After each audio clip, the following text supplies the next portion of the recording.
Subscribe to our channel by clicking the subscribe button. Click the bell button and enjoy the latest uploads from our channel. عن ابن عمر رضي الله عنهما قال اتخذ رسول الله صلى الله عليه وسلم خاتما من ورق فكان في يدي ثم كان في يد أبي بكر ويد عمر ثم كان في يد عثمان حتى وقع في بئر أريس نقشه محمد رسول الله صلی اللہ علیہ وسلم. عبداللہ بن عمر فرماتے ہیں اتخذ رسول اللہ صلی اللہ علیہ وسلم خاتما من ورق، رسول اللہ صلی اللہ علیہ وسلم نے بنائی انگوٹھی چاندی کی. فکان فی یدہ، وہ آپ کے پاس رہی.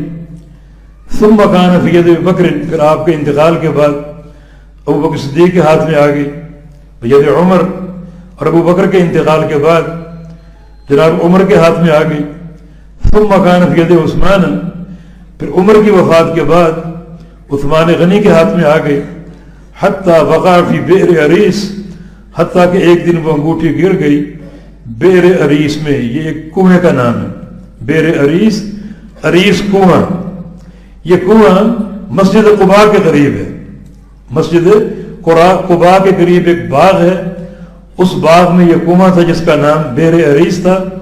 عثمان غنی رضی اللہ عنہ اپنی خلافت کے 6 یا 7ویں سال میں غالباً کنویں کے منڈیر پر تشریف فرما تھے، اور اچانک انگوٹھی آپ نے اتاری اور اس سے آپ کھیلنے لگے. جیسے بندہ بے خیالی میں انگوٹھی گھماتا ہے یا کھیلتا ہے تو اس سے آپ کھیلنے لگے، تو اسی دوران انگوٹھی کنویں میں گر گئی، جس کا آپ کو بڑا رنج ہوا، بڑا افسوس ہوا. آپ نے ساتھیوں کو طلب کیا اور 3 دن تک کنویں کا پانی آپ نے نکلوایا اس انگوٹھی کو تلاش کرنے کے لیے، حتیٰ کہ پورا پانی نکلوا دیا گیا، مگر وہ انگوٹھی نہ ملی. اللہ تعالیٰ کی حکمت ہے، انگوٹھی جب تک خلفائے راشدین کے پاس رہی، یہ ایک امر موجب برکت تھا.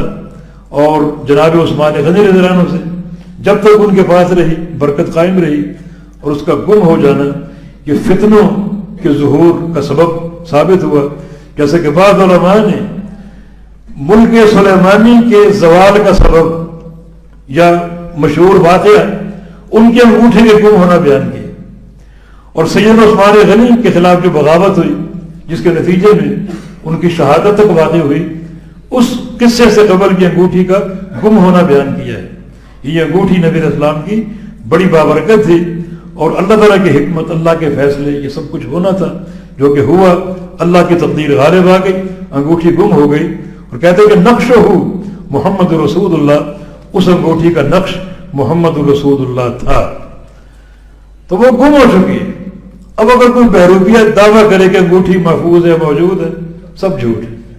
بات وہی ہے جو ہم نے شروع میں عرض کی کہ اللہ کے پیارے پیغمبر کے دور کی کوئی چیز باقی نہیں، کوئی نشانی، نہ آپ کی ٹوپی، نہ آپ کی پگڑی، نہ آپ کا رومال، نہ آپ کا کوئی لباس، نہ کوئی برتن، نہ کوئی چولہا، کوئی چیز باقی نہیں، نہ کوئی انگوٹھی، نہ کوئی بال، کوئی چیز باقی نہیں.